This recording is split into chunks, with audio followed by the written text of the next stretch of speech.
How to make a mixtape. Now, the making of a good compilation tape is a very subtle art, many do's and don'ts. First of all, you're using someone else's poetry to express how you feel. This is a delicate thing. You gotta kick it off with a killer, grab attention.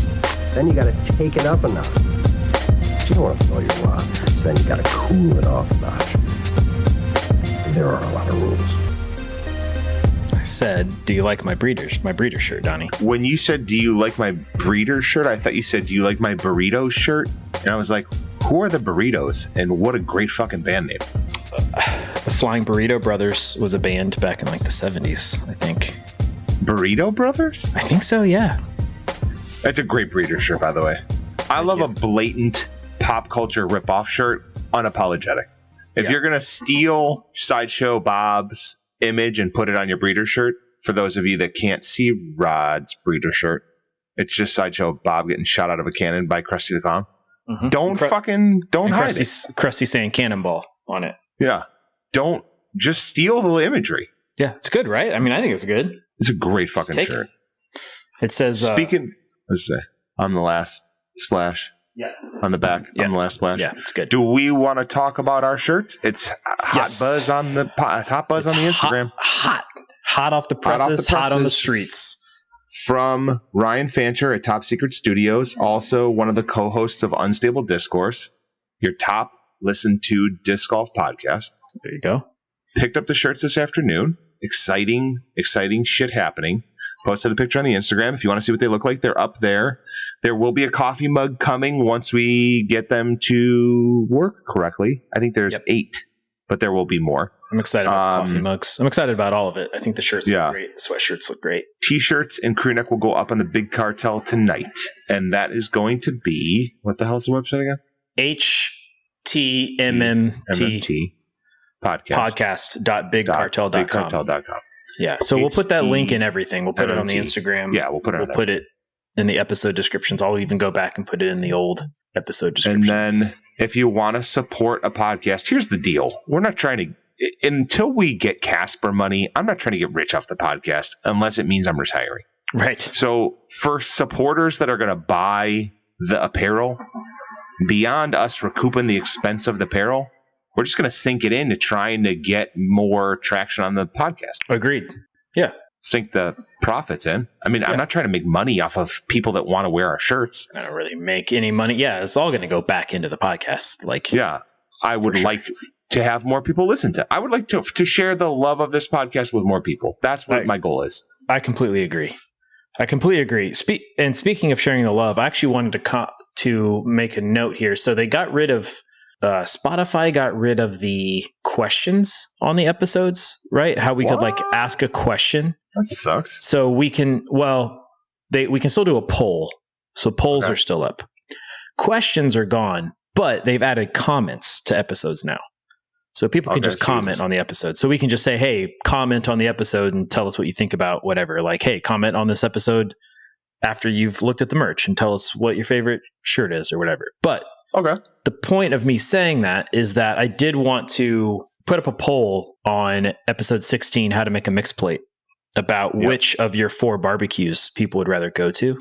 Oh, yeah. So it's a tie right now for Simon Pegg and Dan Aykroyd. That's unexpected. Yeah. Yep. So Simon Pegg and Dan Aykroyd are tied for the barbecues people would want to go to from your 4. Which one would you want to go to? Oh man, honestly, probably Simon Pegg's, especially if it's in London. Does that get me a trip to London? Sure. Let's say. Then for sure Simon Pegg. Yeah. I feel like Dan Aykroyd's really cool, but I'm worried it's going to get weird. And what do you mean it's going to get weird? Well, I'm worried he's going to start talking about some ancient alien stuff. Is Dan Aykroyd a big ancient aliens guy? Dude. Dude. No, Rod, don't do it. He's everybody's favorite dad. Dude, that's why he has Crystal Skull vodka and stuff, because he legit believes in the Crystal Skulls as alien artifacts and stuff. I didn't know that. Here's the thing. His dad was a big paranormal guy or something like that. And so the Ghostbusters came from his love of the paranormal and shit. So like he's legit into it. And to be fair, he doesn't come off as like as much of like a crazy person as like a lot of those guys do. But I mean, he's for sure one of those guys. That's unexpected. I'm sorry. I really didn't think this was any kind of spoiler alert for you. I had no idea. I just thought he was a fun guy. Who says he's not a fun guy? You're right. You're absolutely right. I shouldn't be so judgmental. That's true. I shouldn't be so judgmental. It's unexpected. Dan Aykroyd's grandfather tried to build a device that was capable of capturing ghosts' voices. Oh. After his son, Dan's father, died young or youngish. Oh, that's sad. Yeah. So his family has like a history of like occult stuff. But anyway, not to get off topic, but I'm sure his barbecue would be fun. I'd be a little worried about getting into too many like paranormal conversations, which could be fun, could be weird. I'm not sure. How to make a mixed plate with a bullet, climbing the ranks of most listened to episodes quickly. Yeah, it's just fun. Like it's just a fun theme, fun episode. Great mixtape. Great. I've had multiple people tell me, which we did do this on purpose. We have some level of strategy here. We intentionally dropped this right before 4th of July in the U.S. Yep. And I've had multiple people tell me that they listened to the mixtape during their 4th of July celebrations. So mission accomplished there. 2,178 plays of how to make a mixtape.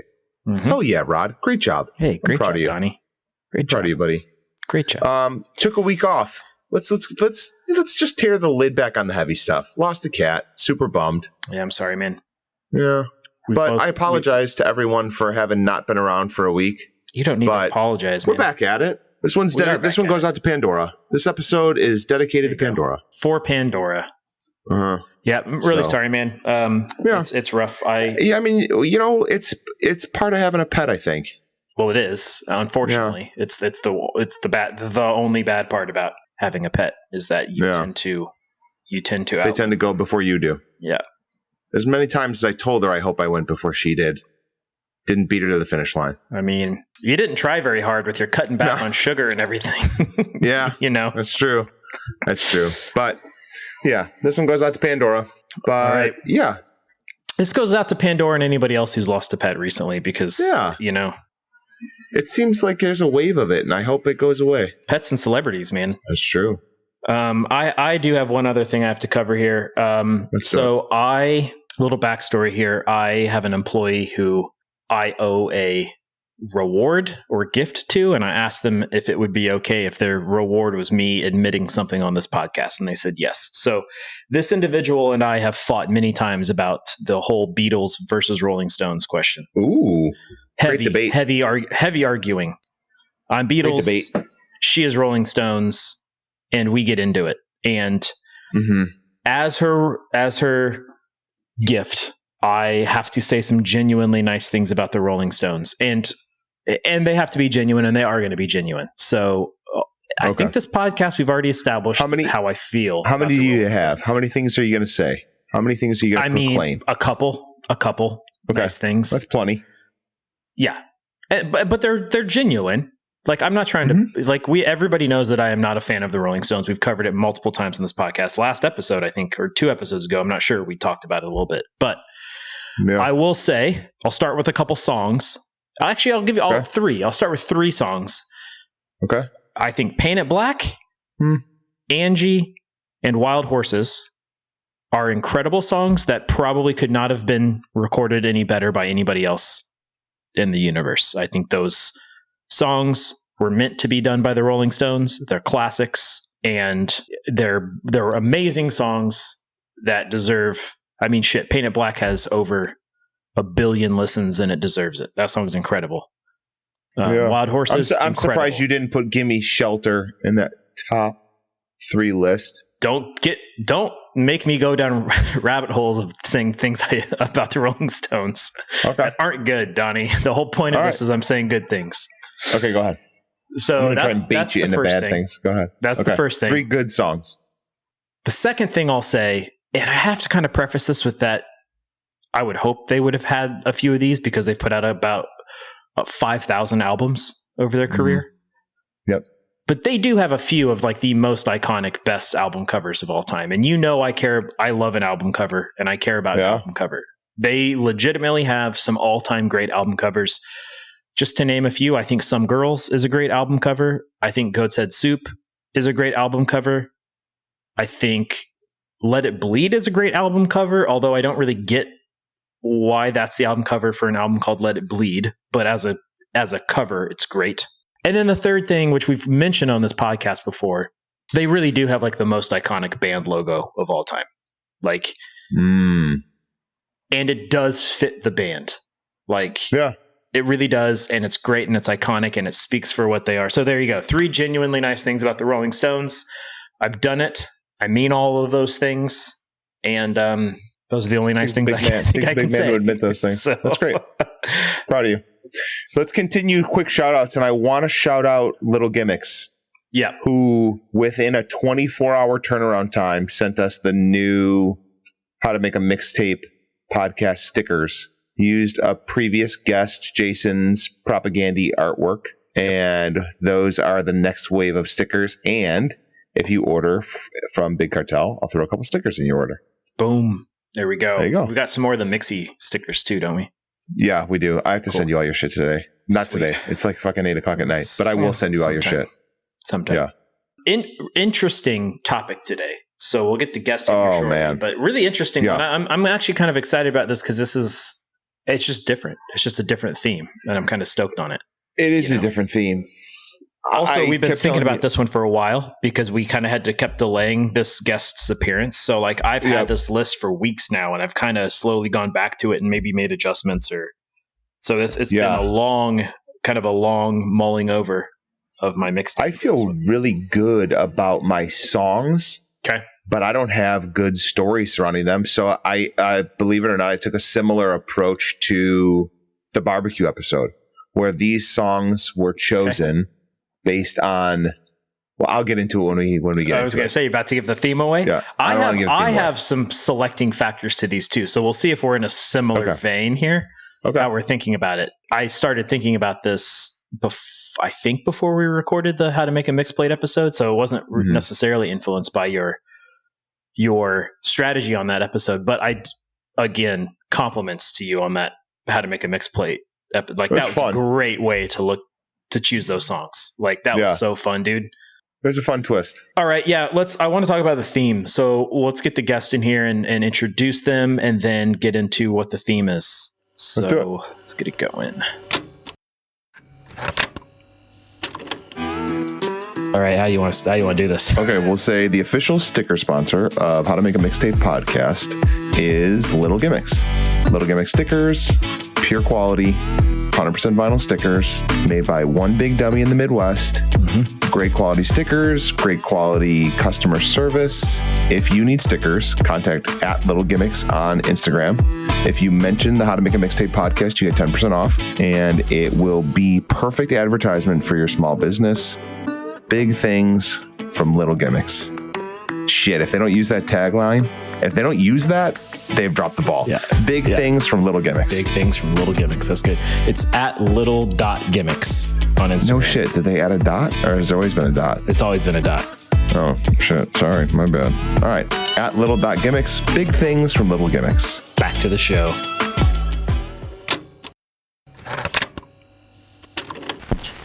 How to make a mixtape. All right. We are here with our guest this week, Mike Adams of Mike Adams at His Honest Weight, and also of Unspoken Requests. I want to make sure I mention that too. Mike, why don't you tell people about your band, about Mike Adams at His Honest Weight? Oh, sure.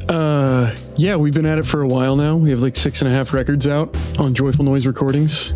Yeah, what's there to say about it? I don't know. I just can't stop writing songs, and these guys that play with me keep wanting to do it for some reason. So we're still at it, even though we're old men. I got to hang out with our friend Zach, former guest on this podcast, this last weekend, and he mentioned you're in the studio, or you're recording stuff right now, or about to. Yeah, we're kind of taking a different approach than we usually do right now, and the band is learning the songs before we record them. So I've written a bunch of songs. Oh, nice. And typically I record everything myself and then bring it to the band, and it's like, here's the record, now let's learn to play it. but the band is too good. So this time I'm saying, here are the songs. Let's learn to play them, and then we'll record them. Awesome. Yeah. So right now we're in the process of learning the new songs. A novel approach. That's right. New approach for you. Yeah. So if you had to describe the sound, how would you describe it? I don't like doing that. I know. Well, I can't do it. Typically, I don't know what to say other than just like people say that it's power pop. Mm-hmm. I get that pinned on me occasionally, but I, for the first time ever, saw Guided by Voices this weekend, and seeing them do their thing, it was like, oh, we're in this school.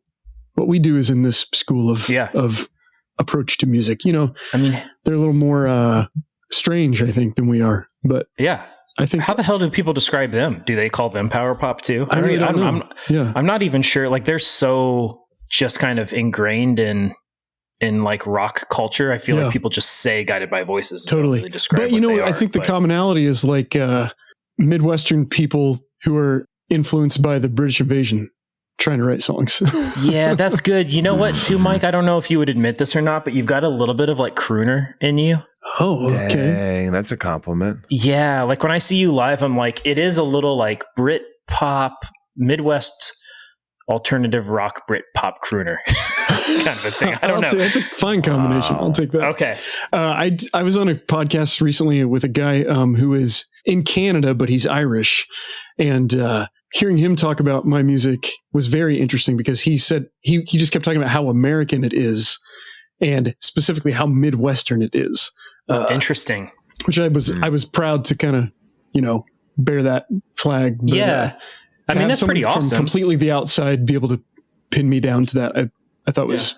Well, we're all Midwesterners here, so maybe I don't notice when something sounds Midwestern. That's kind of how I felt. It was like, that wouldn't have dawned on me just because this is my life. But yeah, I was saying. So Zach is on tour with Steve Marino right now, and obviously, like, that whole band has a bunch of Bloomington connections. So like I was talking with some of those dudes just about Bloomington, right? Like, I used to live there. Some of them live there or used to live there, and it came up like when I moved there. I think the first band I ever saw in Bloomington was Husband and Wife. No kidding. I think that was the first show I ever went to when I moved to Bloomington. Yeah, it was your old band, Husband and Wife. Yeah, I think it was at your house or somebody's house, like a basement show. Okay, yeah. I mean, that adds up. Yeah, Husband and Wife still averaging 110 monthly listeners on Spotify. No kidding. Oh yeah, good for you. I don't know if that's good or bad, but well, it's better than 0 monthly listeners. That's true. That is true. Well, you guys, so Mike Adams, that is on his way. Like, so you're recording now or about to record, but you put out a record last year too, right? We put out 3 records in 3 years. Dude, so Guess for Thrills was your last one, right? Yeah. Mm-hmm. You brought me out, and I cannot believe that's how that we learned to love it all. Let the wild do wonders. Okay. And Graphic Blandishment was the one in 2022, and I recorded those kind of at the same time, so they just came out back to back. It's been we took a big bite, and that now we need to. I mean, if the songs are flowing, dude, then the songs are flowing. Put it out. Like, I'm not gonna. I actually like. I mean, I like everything I've heard that you've put out. For some reason, though, like Tasteful Nudes gets stuck in my head just randomly sometimes, and I don't know if that's an obscure one or not, but like it is that song bit, will just that song will randomly just pop in my head, like, and I'll just start singing it.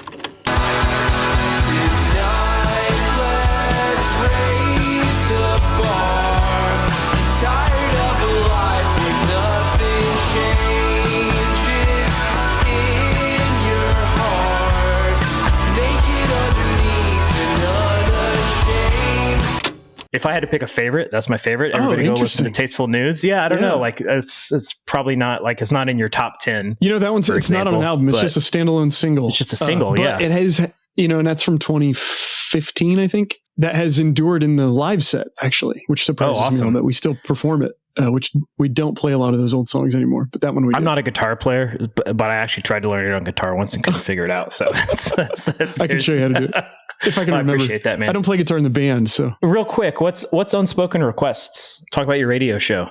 Yeah, we just recorded an episode last night. In fact, so my best buddy in the whole world, Jared Cheek, from Flannelgraph Records and Talivar Souvenirs. He and I have a radio show here in Bloomington on the community radio station, but we record it in syndication. So we pre-tape it rather than doing it live. And we're on every other Wednesday from 11 to 1, I think is our time slot now.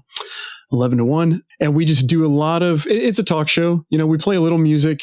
Just depends on whether we have a guest or a good guest. We play a lot of music, or we'll do a 2-hour interview. It just depends. We've talked to nationally busy people and hyper local stuff. We're all over the place, but it's just an interview show more or less, and it's very casual, very stream of consciousness goof off show. But yeah, it's a ton of fun. I really love it. And people can listen to that like almost like a podcast, right? Like they can go back and listen to we old episodes. We edit the copyrighted stuff out and make it available as a podcast after the show airs every other week. Awesome. Donnie, you got anything for Mike before we get into the theme here? Mike, what are you listening to? Oh, lately, lately I've been listening to Carole King demos. I found this giant collection of Carole King demos that I've been listening to. What else? That's been the thing I've been returning to most lately. I saw that Judy Sill documentary, and I've been listening to her records a bunch. Yeah, that's the stuff I've been gravitating toward most lately. Nice. Besides the stuff that I just listened to over and over again, like Sunny Day Real Estate is what I listened to while I was cutting the grass yesterday. So yeah, nice. Big Sunny Day Real Estate fans over here. So. Yeah, they're one of my favorites. Yeah, fantastic. Mike, what's our theme? Okay, airport songs. Is that right? Airport songs. Airport songs. Yeah. What does that mean to you? Well, I asked you when you initially floated it to me, because that was the one that seemed like, okay, I'm most intrigued by this, and I asked what you thought it meant, because my gut reaction was, try to think of songs that I would hear on the PA in an airport that I like, which felt like fun criteria, you know. But then you let me know that what you were thinking was more like songs that I would choose to listen to in an airport, or waiting for a plane, or songs that feel like waiting in an airport, or more thematic than Set the travel vibe. Yeah, exactly. Travel vibes. Yeah. I think either would be good, but and maybe I'm wrong on this, but because when you asked me that made sense why you asked. I'm like, I guess I didn't clarify. But as I'm thinking, like, what does play over the PA at an airport? I'm like, it's probably, it's probably the same thing that plays at Kroger. In Midway Airport. It's playing in Applebee's. It's playing in Kohl's right now. Exactly. Chicago's Stay the Night was the first thing I thought of. There you go. Yeah, like if it feels like if I'm hearing it at like a Publix while I'm in the produce section, it's probably also in the like Delta terminal. Yeah, exactly. At the airport. Absolutely. So I did like that criteria, but I don't think it would have been as fruitful for me. Well, that feels less personal. Like what I want to know, if we're gonna have a guest on, I want to know what you think of the theme, right? And like what's fun about this sometimes is we get very disparate ideas of what a theme is sometimes, and like a guest comes with one idea and I have another idea. So I want to know what you'd be listening to waiting for the plane or sitting in the terminal, or you got a delayed flight or whatever. So I leaned hard into how it feels to me when I'm in an airport. I have a feeling we all did. Donnie, is that what you did too? No, dude. No. Okay. Donnie, no. How did you do this? So because of the success with how to make a mixed plate, I picked my songs based on travel destination. Oh, so where am I going and what am I doing is what motivated my song choice. And that's why I felt pretty good about it, because like I don't have, like, traditionally when we've done this, Mike, and I don't know how much of a mixie you are, but like the best part is the stories associated with the songs. Totally. Yeah. And a lot of these don't have much stories, but I can say, like, if I was to go to this destination and I'm traveling through the airport at this time of day, and this is what I plan on doing when I'm getting there, this is the song that'll be playing. So because I didn't have much story, that was the road I went down. Oh, that's good. See, that's what I'm talking about, Donnie. That's great. That's not what I did at all. Like I have some very distinct moods that I tend to go through at an airport or experience at an airport, and there's certain music that I tend to listen to based on that mood. And like, I don't know if that's where you're at too, Mike, when you said like the feeling. Traveling to me in general, but especially traveling on a plane, which I've only really done. I was trying to think of this morning. I haven't done a lot of like business travel or business travel that also wasn't like fun for me. So I don't really have the sort of like, oh, the airport's a drag kind of feeling. To me, airline travel is very romantic. And so a lot of my songs, a lot of my choices are just like how I feel, sort of the ambient feelings that sort of get to me when I'm hanging out in the airport, like more philosophically and conceptually. Yeah. That's a great segue, because I feel like that describes being at an airport pretty well. So we'll get into this here. So let me read the quick guidelines, the high fidelity mixtape guidelines here. So number 1, you got to have a killer opening track that grabs the listener's attention. Number 2, each song should flow smoothly into the next, creating a seamless listening experience. Number 3, the mixtape should have a good balance of different genres, tempos, and moods. Variety keeps things interesting. Number 4, the mixtape should tell a story or convey a specific emotion. It should take the listener on a journey. Number 5, it can't be too obvious, but can't be too obscure either, unless that's the theme. Number 6, you can't double up on songs by the same artist. And number 7, the closing track should leave a lasting impression and make the listener crave more. So, Mike, I'm not sure if you're aware, but these are more guidelines than rules. Sure. Really. A lot of them more apply to the final sequence of the mixtape, except that doubling up on songs by the same artist, we can't do that. Yeah. So, all right, we always give the guest choice. You want to go first, second, or third in the rotation? Oh, gosh. Well, I'll go third. I want you guys to lay the groundwork for me. Okay. And then I can go third. Yeah. I don't think there's any risk of overlap. There's no risk of repeat artists. So I'm very curious. I'm very curious. Yeah. I doubt I would like it if there was. It'd be crazy if there was. Yeah. That's what I'm. It would be crazy if there was. It would really speak to the experience of being in an airport if we picked this. So, Donnie, I legit don't remember who. I think it was me then you. So I think it's you then me. I think you're first this time. Okay. All right. I'm going to kick us off with a trip to Seattle, Washington. Now, also, my artists are not from the locations that I picked, but the vibe that I get from the artist based on my destination. So, headed to Seattle to walk up and down Pike Market, I am going to listen to Chamber of Reflection by Mac DeMarco. Understanding when you live here, you'll be clear among the better men.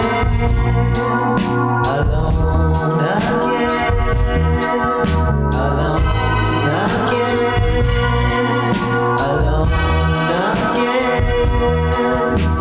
I think that the vibe and tone of this dude speaks to kind of a transcendent of Seattle grunge, where it's like, had that Seattle grunge thing carried on, and if genres didn't shift, he probably would have fallen into that, or some of those grunge bands would have maybe transitioned into a Mac DeMarco type genre. And I think I'm talking a little bit out my ass, but hopefully one of you guys will give validity to what I'm saying. Mac's an interesting dude. Like he just makes a lot of kind of different. I don't know. Like I feel like his influences are pretty widespread. Totally. He has put out like 5 or 6 instrumental albums. He feels a little bit like, not musically, but kind of how you were talking about writing songs, Mike. I feel like Mac's one of those dudes that probably just has like 50 songs that he's written like on the ready that he just feels compelled to record at different times. Like he feels like he just puts out a lot of music, and he also doesn't take himself too seriously, which I'm stoked on. I'll have to listen to this song, Donnie. Like it doesn't come to me right away. It's the biggest one. It's the one you'd recognize the most. I think it's one of his most. It's in the top 5, if not number 1. You would absolutely recognize it as soon as you hear it. But yeah, like I just feel like that dude has that vibe of just Pike Market, cold, rainy day, Seattle. It's gonna feel great to be there, but this is the tone that comes along with that. So Donnie, you feel like as you're listening to these songs, you're like mentally prepping yourself for where you're headed. Yeah, for where I'm headed. Yeah, cool. For sure. Like if I'm flying here, I'm listening to this in the airport, getting ready for what I feel like Seattle feels like. Great. You know what's funny, Donnie, is like I know you didn't pick like a grunge band or whatever, but like I've actually done that before. Like I've been on a plane on my way to Seattle and just stuck on like Nirvana and Soundgarden and stuff. Like you know what? If I'm going here, I'm going to get in the headspace. So it's totally a thing. It's a good idea. I've never considered it, but that's a great idea. I've totally also been in like vacation mode going somewhere and like put on, some like Margaritaville. There you go. Yeah. There you go. some Jimmy Buffett or whatever. Yeah. All right. Okay. It is his most played song on Spotify. It's number, but it is. It's such a good vibe. And he's like, I love that he is one of those dudes that doesn't take himself too seriously, but his music carries a lot of weight. Yeah. Mike, I don't know if you have much experience with Mac DeMarco, but just throw that shit bit. on. But I do get those feelings immediately from it. Like the sort of like, totally. It's laissez-faire, but also communicating something very real. Yeah, absolutely. Where is he from, incidentally? Do you know? He's Canadian. Okay. Yeah, he's Canadian. It says Edmonton, Alberta. Okay. So this song has in airport vibes too. I just I have heard this song and I just listened to it real quick, and I could see myself chilling in like a seat waiting for a flight, like trying to shut the world out kind of a thing. Yeah. Yeah.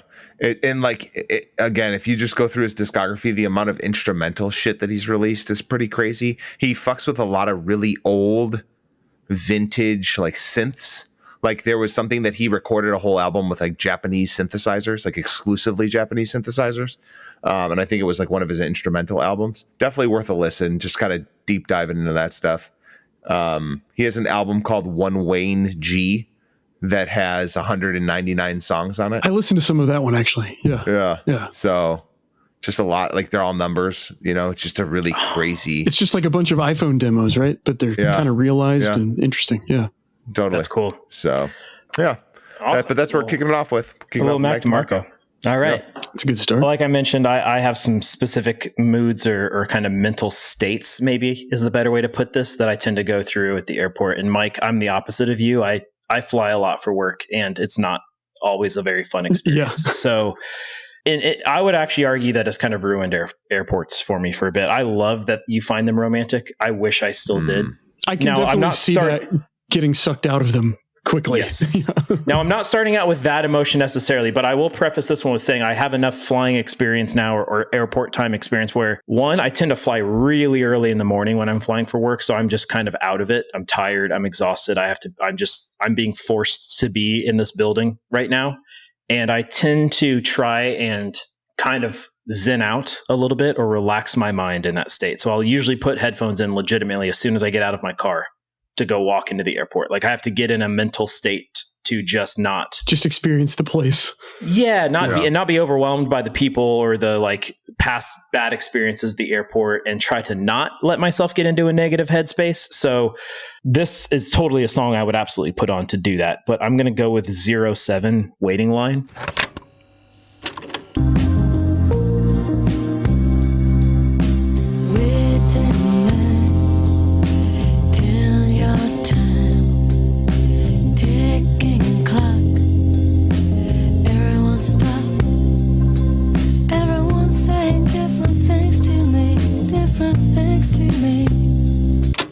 I don't know if you guys know that song right off the bat, but it's very kind of like 90s trip hop kind of stuff, but it's not Portishead Donnie. It's not like shirt on backwards stuff that makes you feel weird. It's very like, I find this song very comforting and like a blanket, like a warm blanket kind of a thing. I had to play a second of it to know that it's, I think this is like the 4th or 5th Garden State song we've had on the podcast. Yeah. But the second you play the first 2 seconds of this track, I immediately recognize it from Garden State. And it is a great fucking airport song. Great job, Rod. Shit, that's a really good one. It you know what it kind of is? It's like preventative holistic medicine for me. It's like it's going to help prevent my mind from going into a dark place at the airport. It is why I would put a song like this on. So it's got a little bit of that like electronic ambient kind of thing that trip hop tends to have, but it's got like a beat which helps keep me kind of awake, if I'm being honest. Like I need something to keep me somewhat alert because like I'm probably at the airport at 5 o'clock in the morning for whatever reason. And yeah, it's just a great song. So it's like it usually is bands like this for me. It's like 07 or Massive Attack or something like that I do listen to when I go to the airport. A good choice. And this song just kind of felt like appropriate for me walking into the airport. So this is the beginning of my airport journey on a typical airport like flight. That's nice. Starting right as you get out of the car. That's good. Yeah, right as I get out of the car. Mike, I don't know. It's been a while since you and I hung out, but like I'm a bit of an introvert. I like people if I know them, but I don't always like people so much when I don't know them. Sure. So I'm also the kind of guy that would put his headphones in at an airport and not even listen to music? I've done just that. Totally. Look like I am. Okay. I've not done it at an airport, but I've done it at the grocery store for sure. You've done it like in life. Yes. Like, hey, don't talk to me. Don't engage with me. I've got headphones. And pointing to when someone like tries to, it's like, sorry. Like, Sorry. Listen. Yeah. Can't hear you. Sorry. Yeah, for sure. Great call. Great choice. Oh, thanks, man. All right, Mike. All right, it's my turn. It's over to you. So the first one I picked is actually the last song I listened to in an airport, which felt I nailed it. Yeah, real experience. But I went to LA in September, and while I was there, Slowdive released their latest album, and I listened to it twice on the trip home. And so I picked Kisses from the new Slowdive record, Everything Is Alive.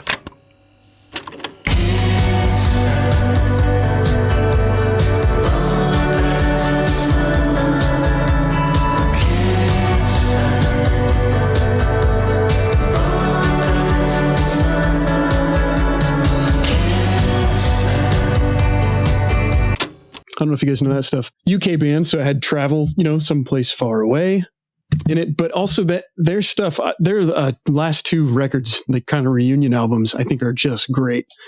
And they both are just built on this sort of, it's kind of the opposite route of what you were saying. Like, it feels like a dream. So I'm trying to put myself in that dream state, and you can't necessarily pick out all the lyrics. All the sounds are just kind of washing over you. They're distinct, and there is like a driving beat to it, but the sort of like dreamy shoegaze-ness of that song is really immersive. And that to me is like, it allows my brain to push back against the way an airport feels like that. There's so much stimulation in an airport, but you're also just waiting. So you're doing nothing while so much is happening around you. And that's a tricky balance, I feel. So kind of getting lost in this song, it has that just sort of romantic haze to it. I just, that felt really appropriate to me for airport music. I don't have a ton of experience with Slowdive. I don't have a lot of, I haven't listened to much, so I need to dive into this one. I'm excited to listen to this. I love all the records, but the two latest ones, I've just been, having not made a record for 20 years and then getting back together and making two of my favorites after they've already made classic ones, I think is a big feat. So they've won me over again. A very like not appreciated in their time band, so I'm stoked they got back together because they were like very influential shoegaze band early on, but didn't really get, I don't know that people got them at the time as much as they got like My Bloody Valentine and stuff. But they put out some, and they were kind of the middle class nice guy version of some of that stuff that's more famous for being volatile, and they were just kind of the more introspective, like just kind of like nice people. Yeah, they're a really interesting band. I watched a pretty awesome like YouTube documentary on them that just made me very into who they are as people and as a band. I thought their approach to music was really grounded and just very kind of like what you would hope an artist is. Like they just wanted to make art and music that they liked, and they didn't really go after commercial success, but they wanted to do it full time too. It's like, we want to be successful enough that we can just make music, but it didn't really happen for them at first. But then to Mike's point, like those first like couple records they made are now like kind of shoegazy, kind of like Mount Rushmore-y shoegaze records. So 2.5 million monthly listeners. Yeah, dude, start to check them out. They're big. I'm excited. I did listen to this album when it came out, Mike. This is the most recent one, right? Yeah. Mm-hmm. I did listen to this when it came out, and it is good. It's also on Dead Oceans, which is a Bloomington label. That's right. Yeah. So it's just wild. Yeah. Because they're from crazy. The UK. Yeah. Mm-hmm. I forget what town, but this is very airport. And the way you described it, like I also think of like there are these massive, massive, massive buildings that can simultaneously feel completely like oppressively full and busy while they're still mostly empty. Like airports are mostly empty even when they're busy. They're mostly empty. Totally. But you can still feel like and you're sort of crowded. Guided through them, even though you don't know where you're going. You know where to go. It's a very weird sensation. It's so strange. And this, like, from what I've heard of this song, just listening to it now, it's like this very vibes out with like what my experience is in most airports. I love the funny memes of like walking to your gate to make sure it's there before you go back and like go to the bathroom and get your drink. Like, I'm going to walk to A14 just to make sure A14 is there before then I go buy a Diet Coke for $18 at the local Hudson News. I think that's so true. Classic part. Yeah. It's 100% true. This is a non sequitur, and you can cut this out if you like. But one time I was traveling in Indianapolis, and it was early in the morning, I was at the airport, and I was just they were renovating at the time, so there was tons of construction going on. And as I was just walking down the hallway, that's every airport. I know, yeah, always every airport is currently under construction. Yeah.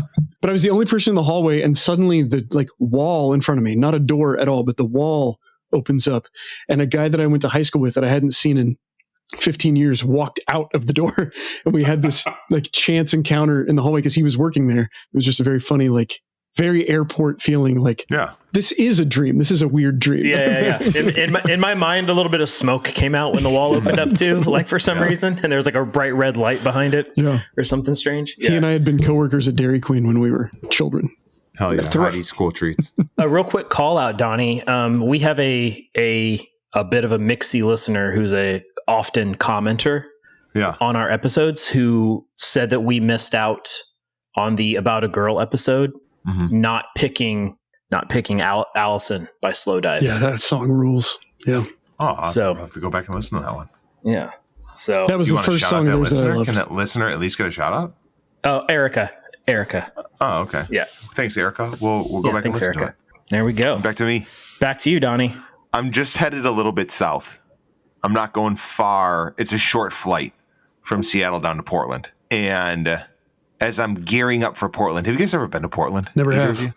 Nope, I've not. I've only spent, I've been to Portland twice, and it was both for a day. And there's two experiences that I can talk about in terms of Portland. Number one, it's a different planet.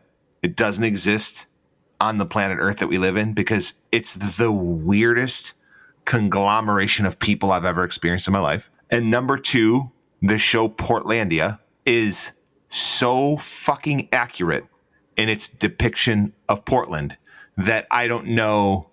You could have written it. Anybody could have written that show if they just talked about Portland. And so the song that's gearing me up for Portland is going to be Washed Out, Feel It All Around.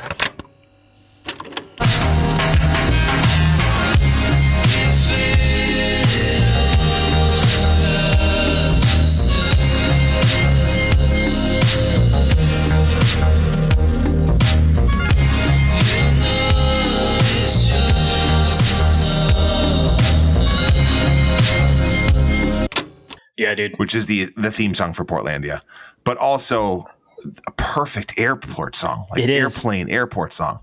It was on my long list, dude. It was on. Nice. It was one of the first songs I put on my list to potentially make the cut. And you're not taking one of mine because it didn't make my final four. But I see there was a chance of some crossover here. I almost picked that song.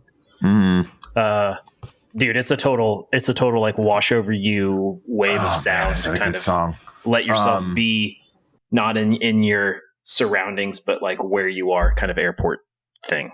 I love it. But it's also soothing in a way. It's got that comforting vibe to it. Yeah. I would have thought that because of its, I thought Portlandia was bigger than it was. I mean, the show is hysterical. If you guys haven't watched it, it's only got 140 million listens, which I thought it would have had more because it is so recognizable. Everyone has heard this song somewhere, and it's what is that song? Where have I heard that song before? It actually took me a little research to find this one when we talked about the theme, because I was like, I need to have this song on my mixtape for this theme.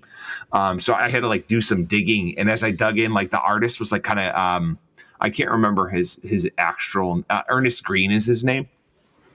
He was in a pretty dark place when he wrote this one. He was he had just gone through a bunch of financial struggles, moved back in with his folks, and was just kind of sorting it out. And then this one kind of broke and got him a little bit of momentum, which was pretty cool. But yeah, I just think that this song is such a fucking vibe. Cody talked about it in Sprung for Spring. This is a fucking Mosey song for sure. You can walk through out of the airport into Portland with this one playing. Oh yeah. Yeah, it's good for changing states, not states in the union, but states of mind. Yeah, it's a good transitional song. I mean, that song itself isn't necessarily, I don't know how, I've never been to Portland, so I can't speak for it, but I don't know if it's as much about reflecting Portland as a place. It is about we need you to experience a different place that is very weird and strange, to your point, Donnie. So we're going to play this song that kind of, to your point, Mike, transitions your mind into a different state of being so that you can get in a different headspace. it's also just a cool fucking song. Like let's It's a cool like all that fucking deep song. stuff aside, it's just a cool. Yeah. It's Yeah, just it a feels cool good. song. It's just got a good melody to it, like a good beat, a good vibe. Yeah, again, this might have been a contender for perfect production because everything is placed exactly where it needs to be in that song. Like that is a perfectly done song. He did an incredible job. Really, really good track. So feel it all around. Washed out. We're headed to Portland. I dig it. Probably Dude. on some shitty little putter jumper plane. 2 rows of seats on each side from Seattle to Portland. If you've never taken that flight, it is sketchy. All What's right. up, Roderick? You're up. Yeah, me. I got to figure out which state of mind or emotion I want to do next here. I'm going to go bored. Bored is an emotion I go through a lot at airports. So flight Layover. delays are more and more common. Flight delay. And I struggle to work at airports. Like I really struggle to actually get any work done. Like there's too much going on. I'm usually in a weird headspace. So honestly, I get bored a lot. And I've found kind of this exercise of music rabbit holes keep me engaged when I'm bored at an airport. So I will intentionally do those like Spotify kind of rabbit holes where it's like, I'm into this song. Let's see what other artists it recommends that I've never heard of. Listen to a couple of those. What artists does it recommend based on that? Listen to a couple of those and like really find some stuff I've never heard before. I don't know if I found this artist that way, but there's a good chance I did. But it's highly representative of that thing that I do when I'm bored at an airport. The artist is called Fouché, and the song is called Supernova. Supernova high like glitter in the sky. I'm faded on my mind. Let's make a memory. Running through my mind. I think you might be my type, or you could be cyanide, but I never bleed. I'ma let it play out. Maybe we could hang out. You got everything I need.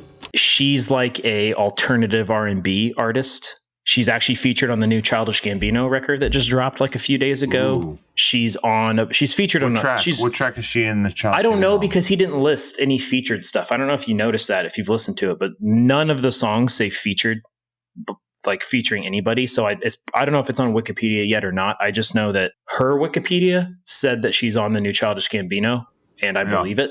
But she's worked with like Steve Lacy and James Blake and a lot of rappers like Vince Staples. Lil Wayne is listed on here. I don't know what she did with Lil Wayne, but she's really talented. This song specifically, I can't really describe it. You'd have to listen to it, but she does this wild thing with her voice. It's just in this like constant upper register, like ultra falsetto thing the entire time. Like she's gasping to get this song out, and it's got this very like stuttered, stunted kind of rhythm going to it. I don't know. It's not even really about the song. It's more about like she's a unique artist. This is a very unique song, and this is the kind of stuff I love discovering when I'm bored and just going down musical rabbit holes. It's like she's somebody I don't know how else I would have discovered her, and I just came across her somehow. And I actually listened to this song and a couple other songs of hers a lot. Like she's on a few playlists that I regularly put on when I'm not sure what to listen to. And I'm just like, I'll just stick this playlist on. She's got a few songs on there, and they're super catchy, but not in a way where I know the lyrics or can sing along, but the melodies get trapped in my head, right? And like the aspects of the song get trapped in my head. I love that. That is that's a thing that happens to me frequently.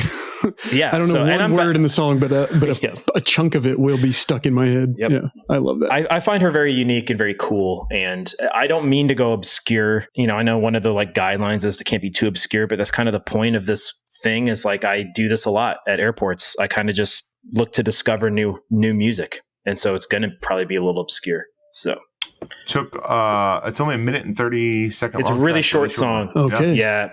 It's a really short song. In fact, I will say that about it too. I think it's really smart of her to have made this song. Like it just ends too. Like you're expecting it to keep going and it just ends to the point where I've gone back and listened to the song like 2 or 3 times in a row before because I wasn't ready for it to end. I wanted more. And so I went back and listened to it again. You know, the cynic in me says maybe that's a ploy to get more streams. The artist in me is like, no, that's just a really cool thing that she did. She didn't keep repeating a chorus over and over like typical pop music does. She sang what she wanted to sing and she just ended the song, and it left me wanting more, which is pretty cool. Good call. Stoked to listen to that one. Running Around is the song with Childish Gambino, Donnie. And it already has almost 1 million listens, and that album came out literally days ago. Wow. So, Friday. So good for her. And Like, I hope it's already one of her most streamed songs. So stoked that she's getting some. But she's featured on that Steve Lacy album. I don't know if you guys listen to Steve Lacy at all, but Gemini Rights is that album of his. It's a pretty big album, I think. She's on that too. So she's not like super obscure, but so there you go. Nice. I love it. Kick it over to you, Mike. Yeah, this is the one where I expected you guys to pull the plug and say, thanks for being here, Mike. It's time for you to go. But I'm feeling better about it now since Donnie picked a TV show theme song. Yeah. Because that's also what I've done here. And I want to throw on if it's Three's Company. It's not Three's Company. Oh, okay. Okay, we're about to have a clash there. No, I was going to be really excited about it. Okay. Keep going. Let's see what you got. It's WKRP in Cincinnati. Got kind of tired of packing and unpacking, town to town, up and down the dial. Maybe you and me were never meant to be. Just maybe think of me once in a while. You guys know that theme? Dude.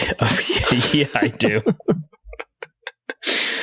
Did you used to watch this show growing up? When I was a kid, Mike? And I only have foggy memories of it. I remember liking it, but this song has followed me my whole life. I think it's great. What made you pick this for Airport? Okay, so this is like, to me, and I've heard different covers of it and stuff, and every time what I take away from it, from the original, from the covers, from all of it, is that it is just like this perfectly balanced. It's more romance, for me, travel romance. This is about being on the highway rather than being in a plane, but it's just this perfect blend of like nostalgia and looking back about what you're leaving behind while also being excited about what you're headed toward. And it feels like that song exists right exactly in between those things. And that to me is how being in an airport feels, because you've left your life behind and now you're headed toward whatever thing. And you're just in this purgatory, this holding zone, or you're mid-travel even. But that's how this song specifically feels to me. I'm so fucking stoked you picked this. God, so what a great choice. What a great fucking obscure song that nobody's ever going to think is going to be on the mixtape. No. What a great fucking call, Mike. I also think what I specifically for me, what I like about this tune is that it's a heartache song. So it's like you're kind of exchanging in the lyrics. He's kind of exchanging heartbreak behind him, leaving someone he loves for the excitement of like what's on the horizon and trading one of those for the other. There are lyrics in the song. He says, leaving you behind is the hardest thing I've ever had to do. And then later there's the lyric, the price of finding me was losing you. So it's just like, it just balances these things so well. That's a hell of a lyric. It really is. That's a hell of a lyric. I love that it's a TV theme song. Oh yeah. And it breaks my heart every time I hear it. And they released it as a single. So there's like a longer than 30-second version of it, But, yeah. I mean, it's a TV show about a radio station though. So I'd hope they'd have a good theme song, right? Totally, like music is kind of inherent to what the show. I mean, even though the show is about what's going on in between songs and during songs and stuff, I get that. But like, I would hope it'd have a good theme song. But yeah, like it's kind of appropriate for a mixtape podcast too to pick a radio based. Oh sure. I don't know, there's something there. I don't know what it is. There's something there. I used to watch the show with my dad, Mike. So I don't know if people know this show very much, but I always loved this show. Yeah. Howard Hessman was the main DJ. Johnny and Fever. Lonnie Anderson is in this show, and it's just good. I just love a sitcom that's well made, and this is one of them, I think. Ooh, man, Mike, that's a great one. Yeah, you're pulling out the stops here. That's good. I love it. You thought we were going to kick you off the podcast for picking a theme song? No, I just thought it was, I don't know what I thought. Too obscure? I mean, it's a little obscure, but whatever. Yeah. No, you did a But it's available. Job. It's not hard to find. If you know it's not hard to find. Yeah. Do you know what the original version of this is? Like who did the original version? Because so the show creator wrote the lyrics and the music was made by this guy. I wrote his name down. Tom Wells, who was involved in the show in some way. And then they hired this guy, Steve Carlisle, to sing it. But I couldn't find any information about him really at all. Googling him led me to the WKRP Wikipedia page. So interesting. I couldn't find much info. So I don't know much about the guy that sings it. But the guy that wrote the lyrics is the creator of the show. You're going to have to figure out which version you're going to put on the mixtape specifically when we put the mixtape. Oh yeah. The one I figured was from the show, but there are covers that I like a lot of it. Yeah. There's quite a few covers on here. There's a Damien Jurado cover that I really love. I don't know if that's on there, but nice. Whew. Back to me, man. Yeah. Back to you, Donnie. I'm headed west from Chicago for me, but I'm headed a little east from Portland. and I'm landing in Utah in the winter, and I'm going snowboarding. And as I'm flying there, I'm listening to Sleepyhead by Passion Pit.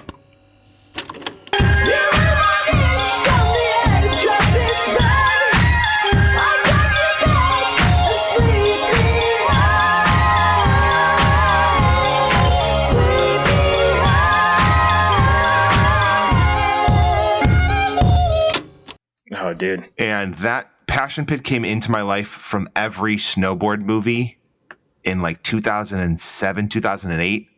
And it was always like the cool kid snowboard part video. And that was like that obscure band that like gained some traction through like snowboard video parts. That's where I was exposed to. And it belongs on as much a travel airport mixtape as it does the greatest songs featured in snowboard or skateboard videos. And Sleepyhead by Passion Pit is absolutely that track. Super upbeat, like really fun, makes you feel like you're on an adventure, like is how I would describe that song.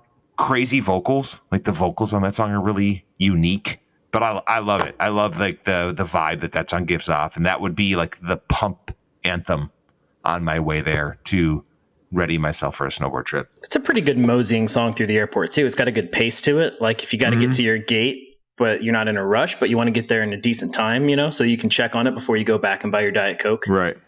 Yeah. Do you guys know the story behind Passion Pit? Like behind this, like how it started? I tried to do a little research because again, like I said in the beginning, none of my songs had stories. It was more vibes. What, you got a good Passion Pit story, Rob? Oh yeah. Like it was like, I guess in my circles when this came out, like it was kind of a known thing. Cause it was like I guess as a musician myself, it was kind of maybe the dream of every musician kind of a thing. Mm-hmm. He wasn't trying to, I think he was already in bands or he was doing some stuff, but he wasn't like, I'm going to write a record as a solo artist. He recorded like 6 or 7 songs as a Valentine's Day gift for his girlfriend.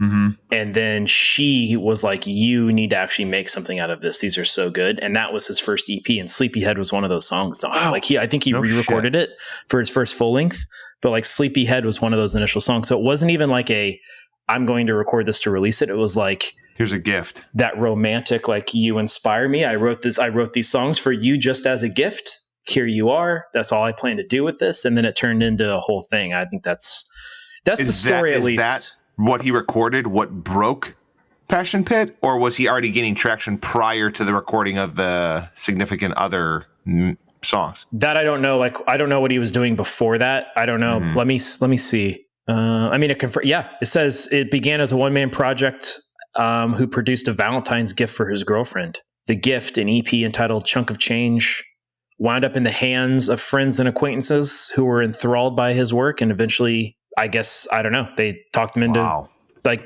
pursuing it. Wow. That is the dream. Accidental success. Yeah, that's crazy. Yeah. What a cool experience for that dude. Yeah. What it doesn't say, and I'm curious about, is if they wound up together, because that makes that kind of that's the romantic, that's the rom-com of it all, is whether or not they wound up together. It doesn't say. So you'd have to do a little independent research on your own, Donnie, or a listener. You know, I'm going to call him and ask him. You're going to just call him up? Yeah, just call him up. Mm-hmm. Just see what's up. Curious as to if the Sleepyhead song, if you guys his name's Michael or not. Don't ruin the story. Michael Angelakos is his name. There you go. Call up Michael. I'll give him a ring. It's a good song. That's my story behind Sleepyhead. I gotta say, like, I wasn't sure the direction of this, and we're only like halfway through, so it could very much change. But these are very much the vibes I want at the airport in general. Sure. Like, so far, this is for sure airport vibes for me. I feel like we're flowing pretty good too. Like, one thing is kind of latching onto the next, and it's good.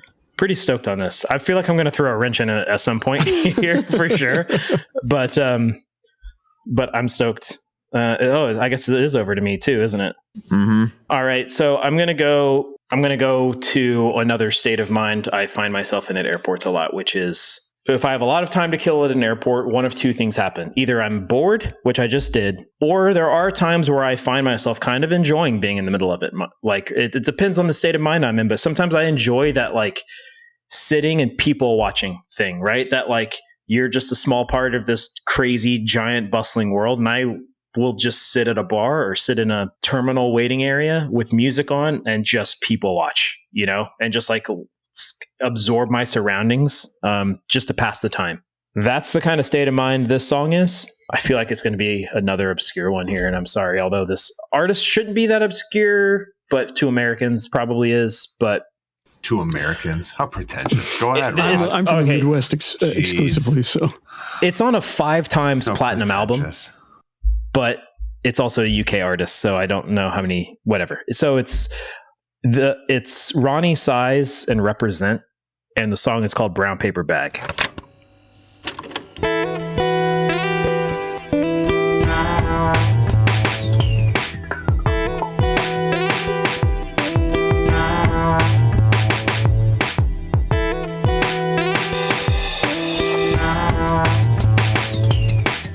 The Ronnie Size and Represent record was kind of this big deal, like Big Beat album before Big Beat blew up. So before Prodigy and before that stuff. Ronnie Size was a producer, and I think Represent was like a producer, beat maker too. I'm actually not even sure of Represent's like background. But this album, which is called New Forms, was like an incredibly influential album on electronic music. Came out in 97, and like it kind of took a little bit of like the trip hop thing. It took a little bit of like ambient stuff, and it took like big beat techno and like mashed it all together. There's a little bit of like hip hop and rapping on the album. This song doesn't have any. It's just, I don't really know how to describe it, but if you listen to it, hopefully you can see where I'm coming from. It's great people watching music. It's there. Great people watching music. Yes, it's there. And if I want the music to just be in the background, it can be. If I want to actually actively engage in listening to the music while I'm watching it, I feel like it enhances what's happening around me. It's got like this like upbeat pace, which feels like it's right for an airport, but it's not too aggressive either. It's not like I'm listening to like some crazy aggressive techno or something like that either. Like, is it the kind of thing where like when you're looking at someone in the airport, if you decide to focus on one person, you can imagine that either they are also hearing it, or it's the soundtrack to this movie, this film of this one person that you're watching? Is it like it's a canvas that you're sort of hanging this individual that you're focusing on? I think both. So I definitely think I could pick out certain people who might be pacing themselves to the song, or like that song is appropriate for them. Yeah. I pictured it a little more like if this is a movie and there's like an establishing shot of, let's go super 90s with it. This came out in 97. There's like some establishing shot of an airport with like such fucking people watching music. Isn't it? That's the most accurate fucking description Yes. I've ever heard in my life. I nailed it. Like, So I okay. can picture the fucking row of patent leather chairs. You're leaned back against the wall and you're just watching the world pass you by, and this is playing in the background. Fuck, Rod. Great job, man. Okay, so you know that thing in music videos where like, I know it was in like an Avril Lavigne video. I think it was in like Natalie Imbruglia video, but it's that thing where like the artist is standing still and the people around them are moving so fast they're just blurs. Yeah.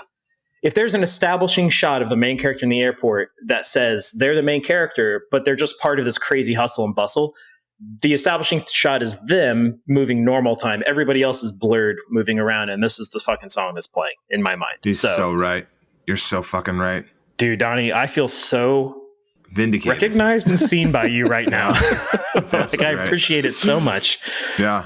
I also think, I'll be honest, like, and Donnie knows that I do this, Mike, but sometimes I pick songs, and I hope it's not pretentious. It totally is. It's me being pretentious. Yeah. But it's like songs that I wish more people knew, or artists I wish more people knew. And like, this is an example, like, yeah. That's a great reason to put a song on a mixtape, because you want your loved one to know it, you know? I totally agree. Yeah. I just don't want this to become like a Rod trying to pretend his music tastes. I love learning, like I love getting things from our guests or from Donnie that I didn't listen to. So it's like, it's all mutual, but like this album was a massive record in like world music. Just, I don't think this kind of music connected with the US that much, but for some reason, I think it's a friend introduced me to this kind of stuff in high school and I just got into it. So I felt like it was always one of those, like, I kind of have this secret thing that I listen to sometimes, not from like a gatekeeping aspect. Like I wish more people listen to it, but nobody fucking knows who Ronnie Size is. Like Donnie, I'm sure Shane will text me after he listens to this. Yeah. And is like, he knows Ronnie Size because like dudes like him know it. But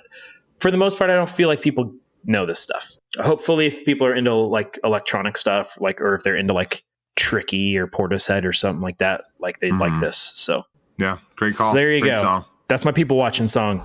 I'm excited to listen to more of this. I think I said that for the last one, but I'm excited. I mean, shit, this is going to be a great mixtape because I haven't heard a lot of these artists. So great call. we are back to you, Mike. What's your next contribution? Okay, it's funny you mentioned people watching because my next one changes from my kind of romance vibe that I've been hanging with for a while, and it's still that, but it's like a different lens of looking at that through when I'm at the airport, and it has to do with the people around me. So I'm going to go with "Little Bird" by the Beach Boys. Little bird up in a tree looked down and sang a song to me of how it began.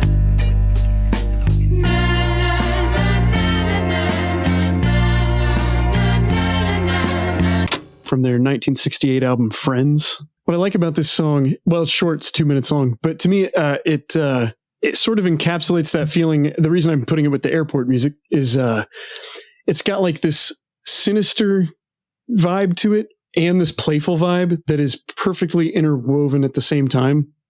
And it kind of hops from one to the other. And you feel those shifts, but it's not jarring at all. Like it feels like a natural shift between them. And that's kind of part of the feeling for me at the airport is like, you're always like protective of your things.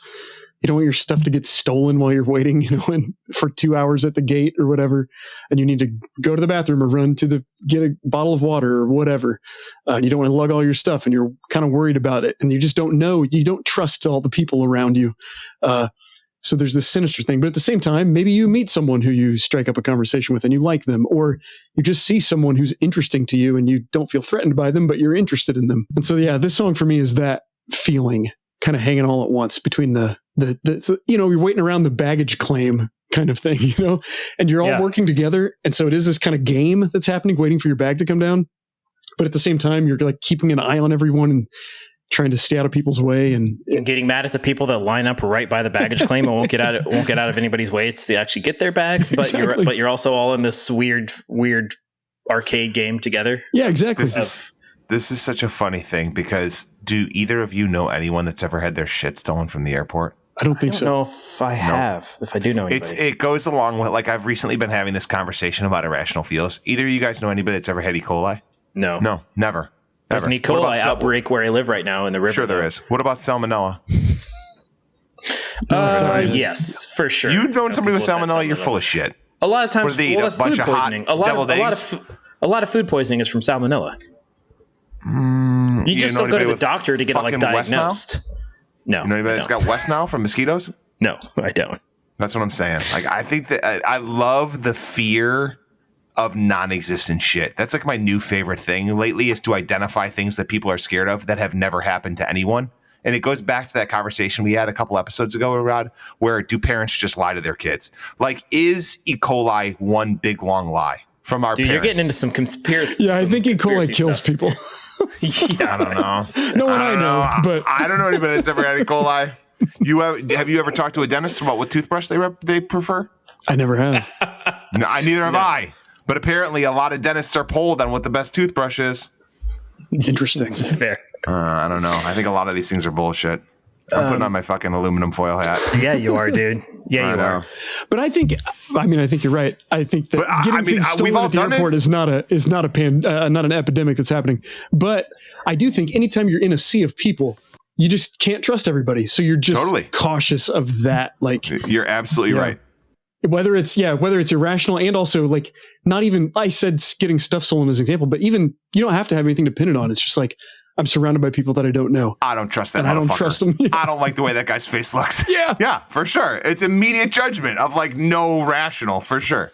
Well, there's the other side now. Like every time I hear somebody in an airport cough, I'm like, I have to avoid them at all costs. They might have COVID. They probably just have something stuck in their throat. It's like there's a whole new fear now of being in public spaces, especially airports. Right. Yeah. So I also just wanted to mention, Mike, like, since you picked a song off this album, like, I don't know. I think the full like Beach Boys kind of like, they never went away by any means. Like, they're classic artists, but the whole like resurgence of them with like young people and stuff, it's all centered around Pet Sounds, which is deservingly like a great, like, that deserves to be revered. But like the stuff they did after Pet Sounds is so amazing and so late 60s and like so not what people think of when they just think of the Beach Boys. Oh, totally. And I am a little surprised there hasn't been as much of a revitalization of like this record or Smiley Smile or like the like more like psychedelic sounding. Yeah, I was about to say they took a pretty similar Beatles path, but didn't get as revered as the Beatles did when they started to go down that weird. Like everybody knows surf rock Beach Boys, nobody knows psychedelic Beach Boys. Yeah. Well, they didn't have the hits. You know, the Beatles. Weird. The Beatles had the benefit of still writing hits in their weirdness. Yeah, but the Beach Boys were just weird, and I love those records. Those post kind of Smile breakdown records, I love. They're great. Yeah, good call. That song, the Rod, the thing I feel is closest to what you're talking about is several years ago, people were picking out that Beach Boys tune, "All I Want to Do," and kind of crediting it as like, oh, it's the first Vaporwave song. Oh, interesting. Because it's just got this, it's a great tune. I love it. And I could have put that on here in a different spot, but that one's just got this very lo-fi and dreamy vibe that feels super modern, actually.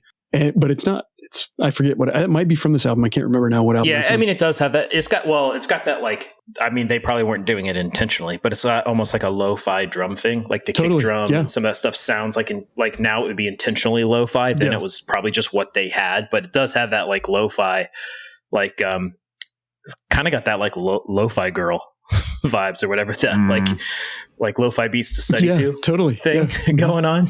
Yeah. That's funny. I mean, yeah. Hey, listeners, go listen to psychedelic Beach Boys. Go listen to like late 60s Beach Boys. Yeah. It's totally worth it. It's me. Hey, Donnie, last pick, man. Last pick. I'm going home. I'm headed back home. My adventures are over. I'm flying back home to Chicago. And specifically, I'm in O'Hare Airport and I'm walking through, for all of you that have been here, I'm walking through the neon light tube. And the song that is playing is Midnight City by M83.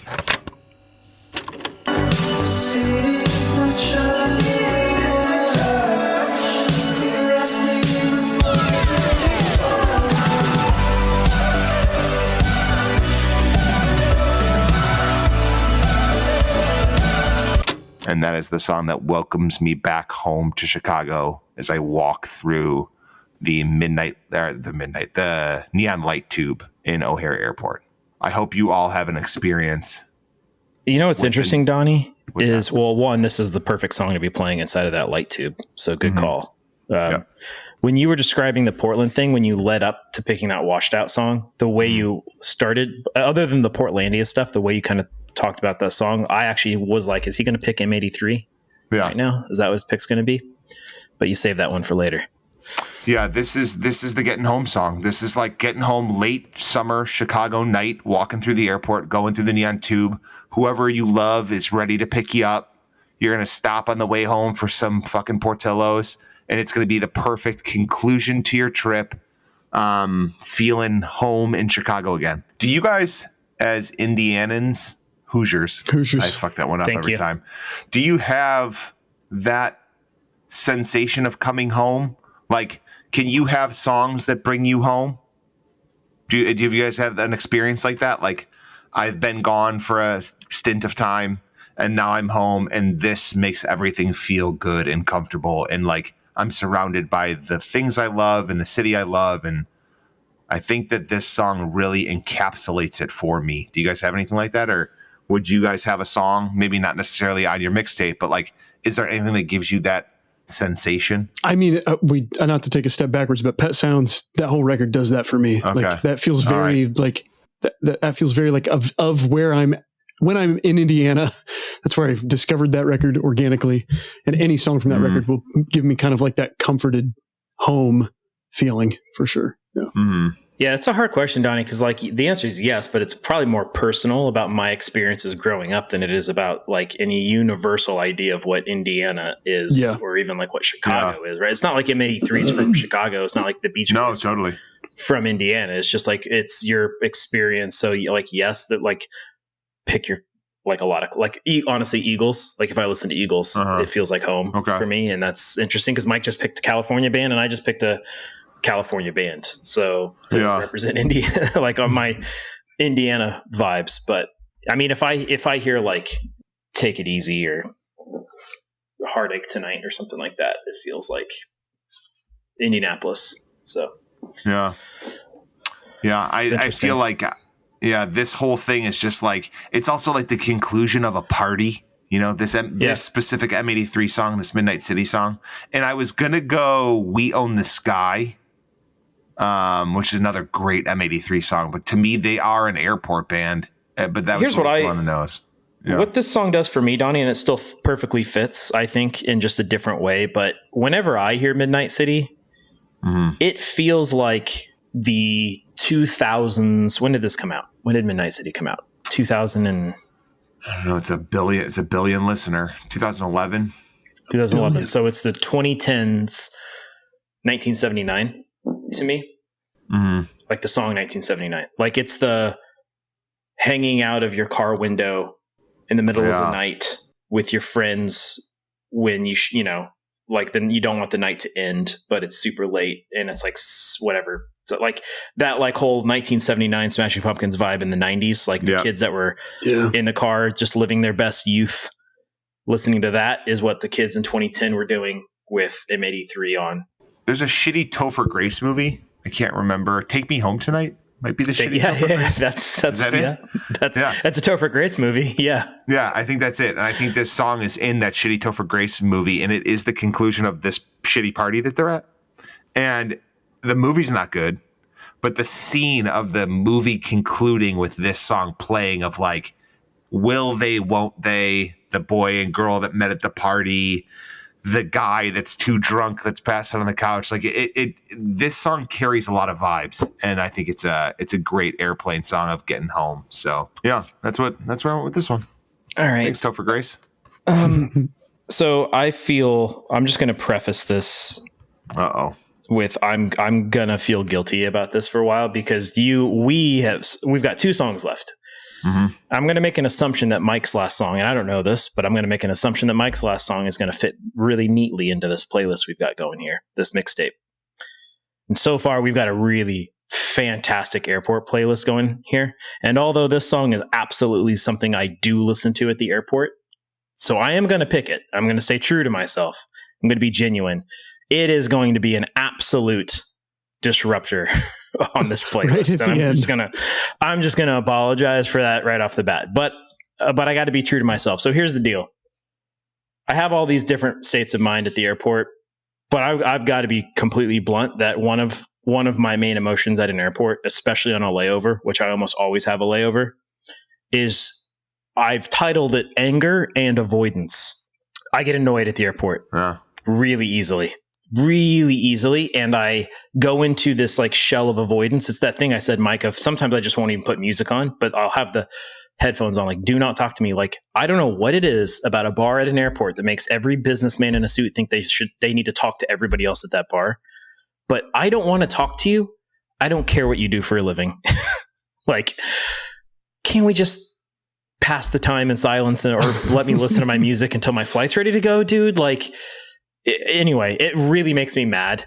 That and the way people act at an airport. And I'm also accepting that I actually think people are generally really nice and sweet. And so 90% of people at an airport are great. How Hoosier of you.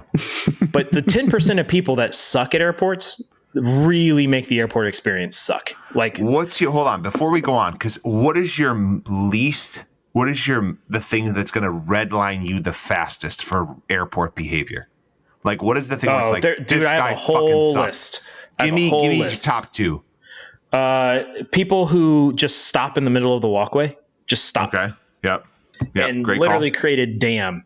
I mean, it's fluid dynamics here. Like, you can't just stop. Everybody now has to that drives me nuts. Okay. I don't think they're ill-intentioned. They're just not thinking of anybody else but themselves in that moment. Being blatantly inconsiderate. Got it. And white dudes 40 and up who think it's their right to just make everybody around them a part of their life. Like, talk to me about this thing. Do what I'm like. I don't know what it is, but you're like a white man in a suit at an airport, and all of a sudden the world revolves around you, and I hate that shit. That drives me nuts, and that is what makes me want to listen to this song, and I legitimately will listen to this song at times. And the band is called Soft Play. The song is called Act Violently. Hey, I'm walking here. You make me wanna act violently. You make me wanna act violently.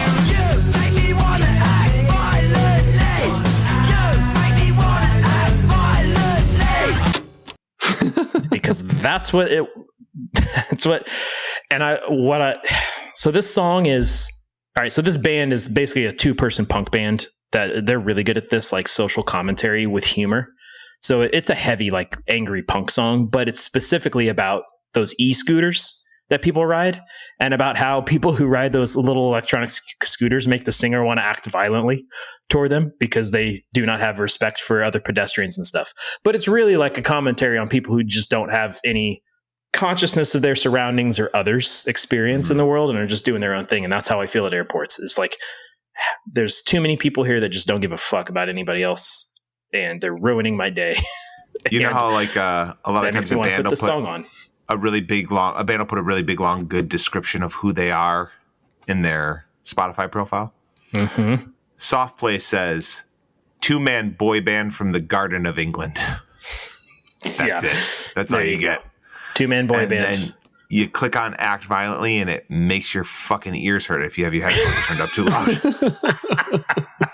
So, also love that it's off the album titled Heavy Jelly. Heavy Jelly. Heavy Jelly. So I'm excited to give Soft Play a try. This band's great. I will say it also, as a song, like not to get too like music theory nerdy here, but it does a great job of this like the verse is almost like, I don't know how you probably just put it on, Donnie. How would you describe it? He's just screaming and it's just like thrash drums and screaming. It's like chaos. It's like chaos as he's describing the scene. Violence is usually the way. Typically I like to operate. I'm gonna have to make an exception. Teach a little cuts, a little lesson. Maybe I won't even be applauded. And then the chorus where he's saying, you make me want to act violently. It's like him just stating that as like a fact with like the other guy actually like melodically singing in the background. So it gets really melodic in the chorus and makes me feel like this. I don't know how to describe it. It's like they bring me into their experience by doing that is the best way I could say it. It's like, yeah, we're talking about this very specific thing, but like this chorus, when have you experienced this thing? Let's have catharsis through music because we don't actually want you to get violent toward people. But put this song on, calm yourself down a little bit. We've all been there. We all hate the e-scooters on the sidewalks or the guy at the bar at the airport. Or Mike, you asked when this is from. It is from 2011. Oh, I'm sorry, 2024. Oh, brand new. Yeah, brand new. It came out beginning of this year. Okay, great. Yeah. And I have listened to it at the airport multiple times already this year. So I'll just put it that way. It's so funny. This brings me up, which is it's going to be a negative topic, but that's okay. This is fun shit. So I have what I call redliners, which are things that for no reason will immediately send me over the edge. Like everything could be calm, cool, totally fine. And then this thing happens and I'm throwing a fucking toddler tantrum. Like I'm done. I'm done dealing with this. One example of my redliner that I'm the least proud of is that if I go to a gas station to get a Diet Coke and I fucking go to the fountain machine and it comes out clear, I'm throwing the fucking cup at the machine and I'm storming out like a goddamn infant. Like just no explanation, no rational thought at all. I'm losing my fucking mind. Like Donnie, for all you know, the person before you was the person that ran out and didn't let them know. Yeah, exactly. I'm absolutely redlining over that for no reason. If anyone honks a fucking car horn, I'm immediately livid. Like it's the most Neanderthal form of fucking communication. You live in Chicago, dude. Yeah, totally. It's the most Neanderthal form of communication we still use for some reason. We are more or less grunting at each other with our vehicles. Well, then that's true. Move. That's like true. It's the fucking worst. That's true. Well, then you're going to really enjoy listening to Act Violently by Soft Play. I think it's going to be some cathartic experience for you. And totally. Mike, I apologize now because you're going to have to put this in order. I have to put it in order. Yeah, you have to sequence the mixtape. You're going to have to sequence this. You can do that in your own time after this. You don't do it on air. Great. But you're going to have to figure out where the hell to put that song. Oh, man. So good luck with that. I apologize, but you know what? I wouldn't be honest with myself if I had gone to one of my honorable mentions just to keep the vibe of the I think that's noble through. of you. So you did the right thing. Well, I don't know how noble it is, but it's something. So, all right, Mike, last song. Well, I couldn't have picked something more different than that for the last one, but I love it. So this one, I'm this maybe is kind of a headed home song for me a little bit, or at least a headspace of headed home. But it's still my sort of romance vibe that I've been clinging to this whole time. But I'm kind of looking inward a little bit more, and I picked "By Your Side" by Sade.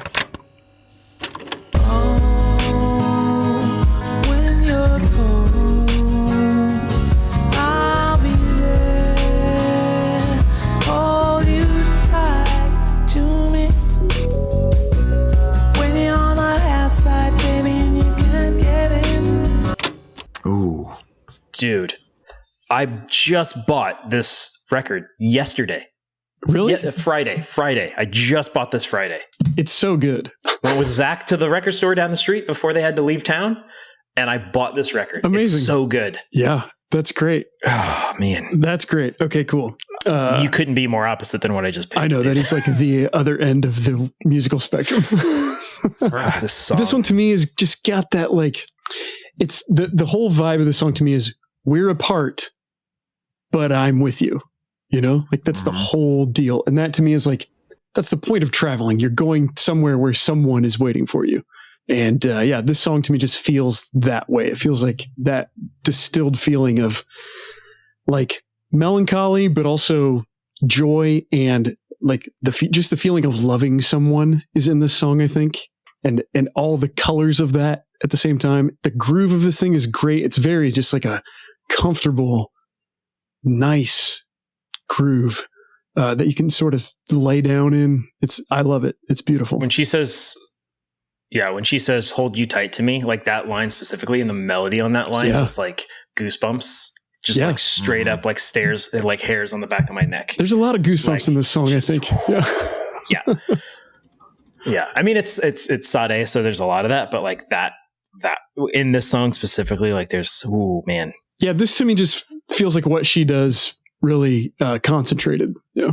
You guys ever hear the Beachwood Sparks cover on Scott Pilgrim? No. Oh, dude. So Scott Pilgrim is a really, really good soundtrack. It really is. Beachwood Sparks covers it on the Scott Pilgrim soundtrack. Cool. And it is a really cool indie rock cover of this song. Rod, do you know what I'm talking about? I mean, you're the king of indie. I do. I recently bought that record too. I've just been on a buying spree. So yeah. But that's a great fucking cover of the song, Mike. If you haven't heard it, go. It's on the Scott Pilgrim soundtrack. Yeah, great. I'll look it up. It's really, really good. What? Beck wrote half that album, so you know I own it. Like, oh yeah, I should have assumed. Come on now. Dude, Mike. I'm remembering this about you now. That you're just don't think I would have described it as romantic until you were on this podcast, but you are a very romantic guy, and I love that about you. Called him a crooner when we started. It comes out in his music, so everybody go listen to Mike Adams at His Honest Way, because I do feel this comes out in your music a lot, and I very much appreciate that, and I like how everybody probably thinks this about themselves. I feel like I'm at the heart a bit of a romantic, but I've been clouded by the cynicism of the world, and I like talking to you about this stuff, and you make me smile with your romantic takes on life. Oh, that's good, because I feel doomed in romance. I feel like it's the only thing I have. Hang on to it. Hang on to your Sades and your WKRPs in Cincinnati, Mike. Like, hold on tight, please. Don't slip down into the act violentlies of it all. Okay. You know. It's a great one. She's awesome. I would absolutely put her on at the airport. That would be a great way to cap off the old mixtape there. But it's up to you to sequence. You got to find out where it fits. Okay. Let's get into honorable mentions. Donnie, you were first, so you. Yeah. Your honorable mentions. Well, I think did I add a second one here? Oh, I did add a second one. I've got two. So number one, Rod, I feel like I'm after your grassroots hearts here, was going to be Operator by Jim Croce.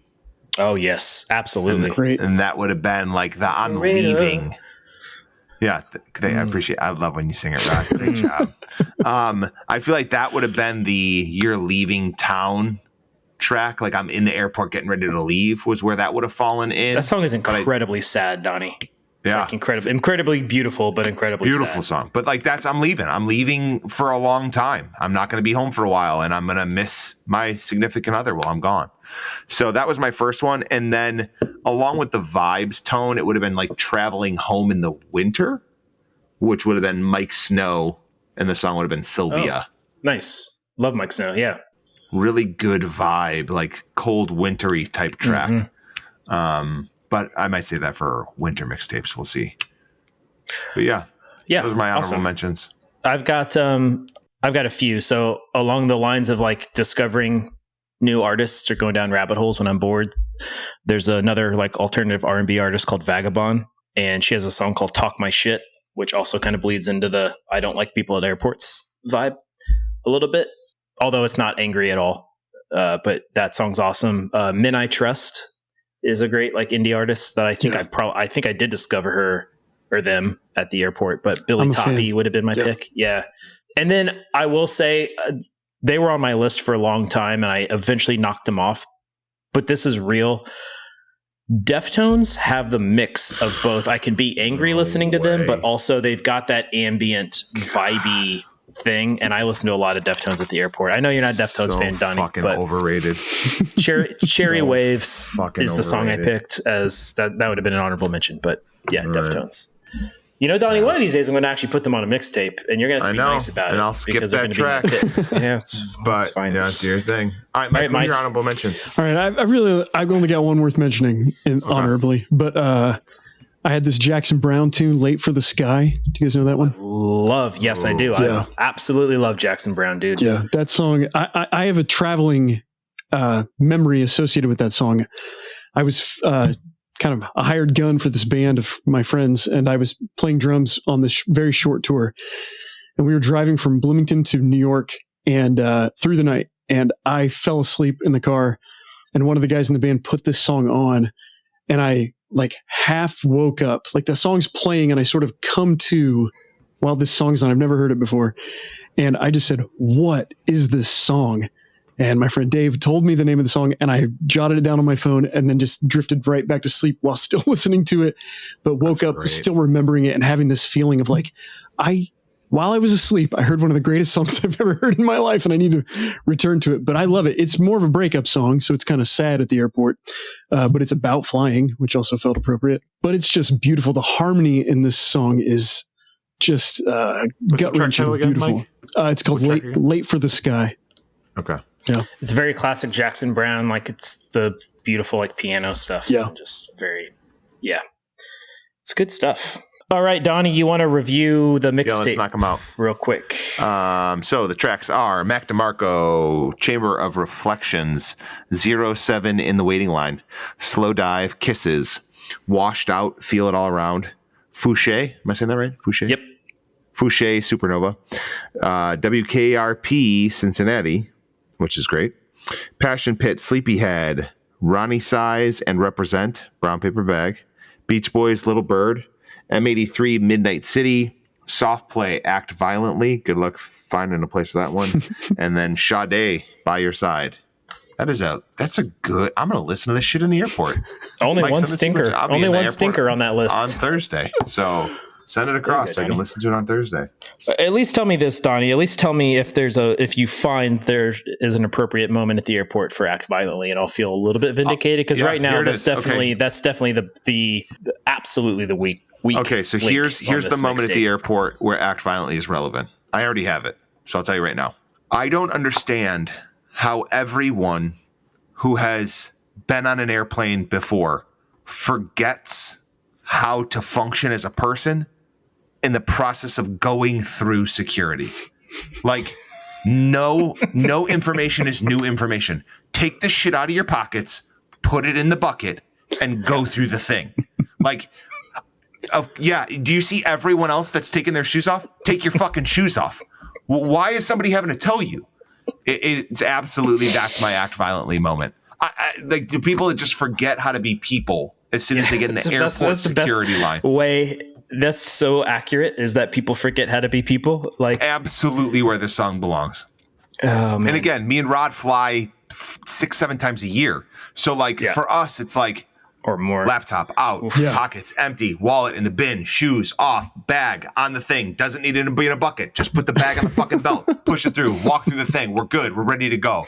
But like everybody else is like, you can usually tell too, Donnie, if somebody like really doesn't fly much, and then I give them great. Like there's something about the interaction where you can tell they're legitimately confused. And then I'm like, okay, you don't fly. You don't know this. I understand. No, I disagree. My mother has flown plenty of times.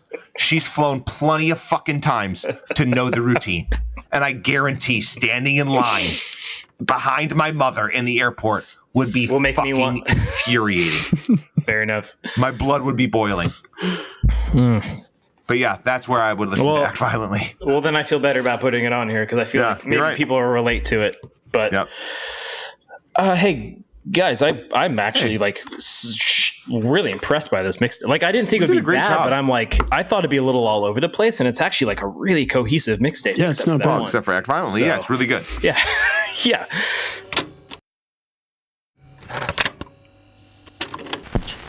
How to make a mixtape. Wow. All right. Well, hey, Mike, thanks for doing this, man. I'm glad we could work it out and figure it out. Oh yeah, my pleasure. Thanks for the invitation. Yeah, Mike, shout out your shit again. Shout out your music again. Shout out your radio show again. So find me at I'm Mike Adams at His Honest Weight on Instagram. MikeAdams.info. If you just want to use the internet, do people still do that? I don't know. I think so. Unspoken Requests also on Instagram, but we're on the podcast app. Whatever you're using, we're probably on there. And go listen to Tasteful Nudes, and then listen to the rest of Mike's music too. Right. But I highly recommend Tasteful Nudes, and then just take your pick. You know, Mike, I was just telling Zach this, but what's their record with Do One Better? There's no feeling better. I love talking about album covers, which have nothing to do with the songs themselves, but I love album covers. Everybody needs to look at this album cover. And actually, you know what? Fuck it. I'm going to ask you about it because I've always wanted to. So the album cover for this album is a photo of it looks like a product shot of a vinyl, a CD, and a cassette tape of an album cover, but that is the album cover to this album. Are you following me, Donnie? Yeah. Okay. So it's a photograph of a vinyl record, a cassette tape, and a CD, all with the same album art. But the photo of all three things is the cover to the actual album. It's very meta in a way, Mike. And I was just curious, was that just like this would be cool, or is there like a deeper meaning behind that? I've always wanted to know. It was just me being kind of brat a little bit. You know, for a while, it doesn't feel quite this way anymore. But for a little while there, I felt like the way I was finding new music or learning about new music was through product shots. And that was kind of annoying me that was like the priority. Like the message I'm supposed to be receiving is that things are for sale. And that just felt, I don't know, inescapable for a while. And so I thought it would be fun to make the album cover a product shot for a product that did not exist. So that when you saw the product shot, it would just be a little confusing. Yeah. I love it. I think it's fantastic. Also, Aaron Denton, the world famous Aaron Denton, designed the album cover that's in the product shot, and people loved it. Like I got a lot of comments about the album cover. It's like, you can't have that. But it's technically not the album cover. And one exists. We made one to take the photo. Because you had to take the photo. Yeah, exactly. Makes perfect sense. Dude, I love it. I think it's great. So the label had to go to bat for me with the distributor, because the distributor was like, this cannot be the album cover. This is too confusing. We are the people who sell the products. This is not going to work. But Joyful Noise had my back, and they really went to bat for me, and I got to keep it. But that's awesome. I love it. That's awesome. All right, everybody go check out Mike Adams at His Honest Weight and the Unspoken Requests radio show and also podcast. Anything else you want to shout out, Mike, before we end it?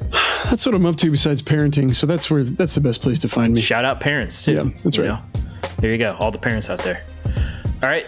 Well, thanks, Mike. Thanks for being Mike. on. Yeah, thanks. Appreciate it, man. It was a great time. All right. Have a good one, guys. All right. See you soon.